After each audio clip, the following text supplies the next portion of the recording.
बड़बड़ाती जेठानी। सिम्मी की शादी एक जॉइंट फैमिली में होती है जहां उसके पति राकेश के चाचा चाची भी साथ रहते थे। उनकी बहू मेघा सिम्मी की जेठानी लगती थी। अरे मेघा, राकेश आ गया है, उसका खाना लगा दे बेटा। हाँ माँ, बस वो चेंज कर ले, मैं खाना लगा दूंगी। सबके कमरे में जाने के बाद सिम्मी और राकेश साथ खाना खाते हैं, जिसे देखकर मेघा को जलन होने लगती है। अरे सिम्मी, हमारे घर में पति के साथ खाना खाने का रिवाज नहीं है, तुम्हें राकेश ने बताया नहीं क्या? सिम्मी मुस्कुराकर वहां से चली जाती है कि मेघा सिम्मी की सास के पास जाती है। अरे चाची जी, राकेश भैया तो सीधे हैं, कछु नहीं बोलते, कछु नहीं समझते, लेकिन आप तो सयानी है ना। अब देखिए, साथ बैठकर खाती है भैया के। कुछ झूठा मीठा उसका भैया के पेट में चला जाए तो सिम्मी को तो पाप लगेगा ना, पाप। सिम्मी मेघा की बात सुन लेती है लेकिन कुछ नहीं बोलती। अगले दिन, सिम्मी, मैं मुंबई जा रहा हूँ, तुमको चलना है तो साथ चलो। मेघा राकेश की बात सुनती है और सीधे सिम्मी की सास के पास जाती है। अरे चाची, अरे चाची। अरे मेघा, क्या हो गया? बहुत परेशान लग रही है, सब ठीक तो है ना? अरे नहीं ना चाची, कैसा ठीक है? राकेश भैया मुंबई जा रहे हैं, आप तो जानती हैं कितने सीधे हैं, इतनी दूर जा रहे हैं, कहीं कुछ हो न जाए। अरे नहीं नहीं, मैं नहीं जाने दूंगी उसे। अरे सिम्मी, पता चला है कि राकेश मुंबई जा रहा है। ना बेटा ना, वो नहीं जा सकता। अरे माँ, उन्हें ऑफिस के काम से जाना था, लेकिन आपको तो पता है ना, उन्हीं दिनों मेरे मायके में शादी है, तो वो अपनी जगह किसी और को भेज रहे हैं। अच्छा अच्छा, तो फिर ठीक है।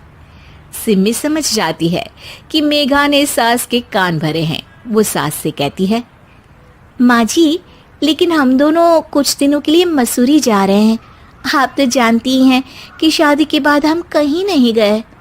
अच्छा अच्छा, ठीक है, जाओ घुमाओ। सास वहां से चली जाती है। सिम्मी अपने कमरे में कपड़े पैक कर रही होती है कि तभी मेघा आ जाती है। अरे गर्मी में सर्दी के कपड़े काहे पैक कर रही हो? सिम्मी को मेघा पर नाराजगी तो होती है, लेकिन फिर भी वो कुछ नहीं बोलती। दरअसल मैं और राकेश हनीमून के लिए मसूरी जा रहे हैं ना। का हनीमून? हाँ हाँ, हनीमून। क्यों? हनीमून के लिए तो पति पत्नी ही जाते हैं ना, तो मैं और राकेश जा रहे हैं। मेघा भागकर सिम्मी की सास के पास जाती है। अरे चाची, सच में तुम लोगों जितना सीधा परिवार तो मैंने देखा ही नहीं है। अरे अकेले भेजोगे दोनों को? मैं और सुरेश तो कभी अकेले नहीं गए। हाँ भाई, हम तो परिवार में ही अच्छे, बड़ों के बीच, ऊपर से खर्चे है भगवान। अरे चाची, पहाड़ी इलाका है, कुछ हो गया तो? सास सीधे सिम्मी को बुलाती है, लेकिन सिम्मी तो वहीं सास के कमरे के बाहर ही खड़ी थी। बस मेघा दीदी, आपसे यही उम्मीद थी। अरे बड़ी हूँ, घर के कायदे कानून तो मैं ही बताऊंगी ना। अरे तो अपने घर में रखिए ना सारे कायदे कानून। आपकी सास खुद खाना बनाती है, क्योंकि आप यहाँ आकर मेरी सास के कान भरती हैं। आपका पति हमेशा खुद खाना लेकर खाते हैं, क्योंकि आप मेरे घर में ये देखने के लिए बैठी रहती हैं कि मैंने और राकेश ने साथ खाना खाया तो खाया कैसे।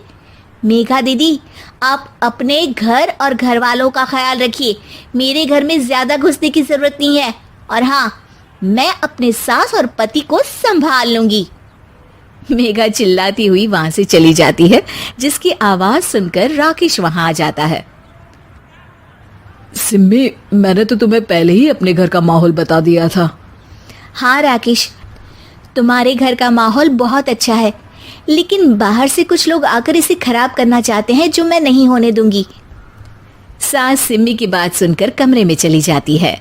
सिमी और राकेश घूमने जाते हैं और जब वापस आते हैं तो दरवाजे में मेघा और उसके पति खड़े होते हैं, वो भी सामान लेकर। अब छोटे मर्यादा तोड़कर घूम रहे हैं तो हम काहे नहीं। अरे भाभी, तो आपको किसने मना किया है? वैसे भी 4 दिन की जिंदगी है, दूसरों के घर में ताक झाक करके बिताने से अच्छा हो मौज करके ही बिताओ।